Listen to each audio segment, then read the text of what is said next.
มาต้องมึงเบอร์จาก14ทักทายสบายดีพี่น้องวันนี้ออกนอกเรื่องเนาะบ่ได้เกี่ยวกับเรื่องเพลงมาเลยผู้ดีได้ของใช้ใหม่เนาะของใช้ใหม่นั่นก็คือกระแจบล็อกไฟฟ้าที่เป็นแบรนด์ของเวียดนามเนาะเขาช่างของเวียดมาเบิ่งกันว่ามันสิเป็นใดๆนะราคา750,000 กีบเขาฮับประกันเดือนหนึ่งเนาะมันเบิ่งเกิดทางในมันสิเป็นใด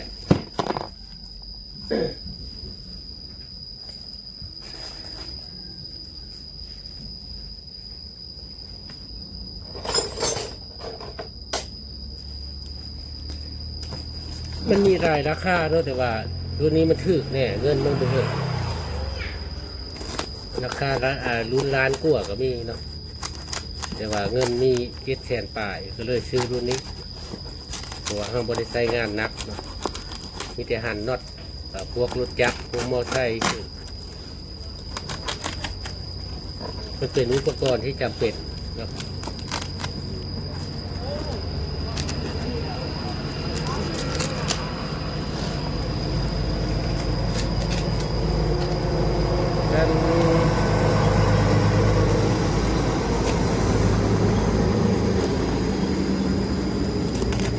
การยุคตามสมัยถ้าใช้กระเจคันคือเก่ามันช้าบนสมือเขานิยมใช้บล็อกไฟฟ้าใช้งานมันสะดวกสบายกว่าแต่ที่จักยี่ห้ออย่างอ่านบ่ออกพี่น้องอ่านยี่ห้อบ่ออก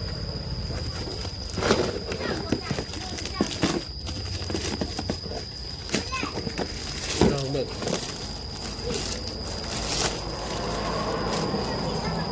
ต้องใช้แบรนด์ของจีนของเวียดลงเบิ่งเนาะสิเป็นนี่แหละมันสิทนทานอยู่สิได้จักเดือน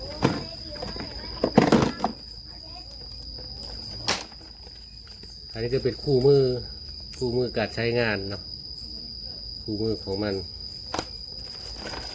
จะมีแท่นชากอันหนึ่งมาแล้วก็แบต2 ก้อนแล้วก็มีสายหิ้วเนาะแต่ว่าบล็อกนี่มันแถมมาแต่อันเดียวบล็อกเบอร์12อันนี้จะเป็นตัวเครื่องรู้สึกว่าน้ำหนักนี่นักเลยเนาะหนักมันเบารุ่นนั้นเป็นพวกไม้กีตาร์เนี่ยมันสิเบาแต่ว่านี่รู้สึกว่านักมาลองเบิ่งเนาะแบตมันสากมาเต็มแบตที่ได้จากเดือน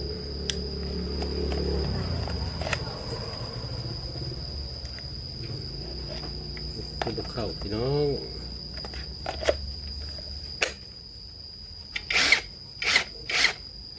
มันมีโหมดเร่งจากโหมด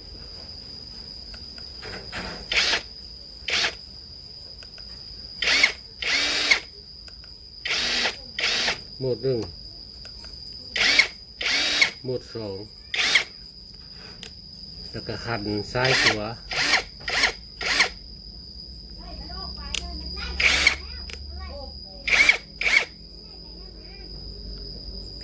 สวิตช์ไพ่ปิดใช่ปะ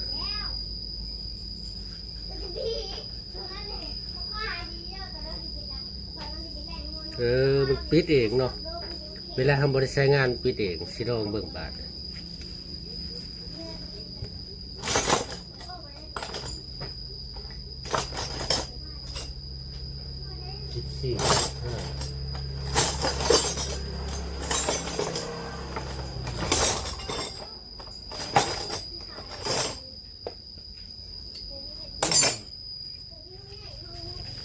สีทองขัดนั้นรถจักรรถเมืองมันสิเป็นอะไรสีแห้ง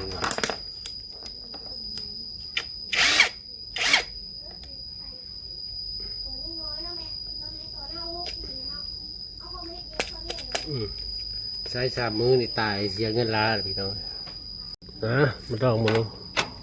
เบอร์จาก 14โอ้เฮ้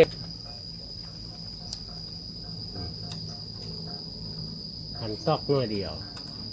อันนี้มันสะดวกสบายกว่าพวกปั๊มลมเนาะของเก่าก็ขายออกพวกใส่ปั๊มลม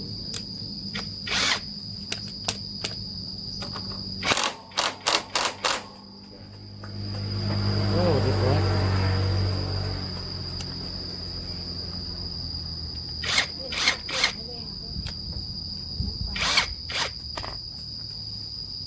ตะกี้ห่ออย่างลองเบ้าง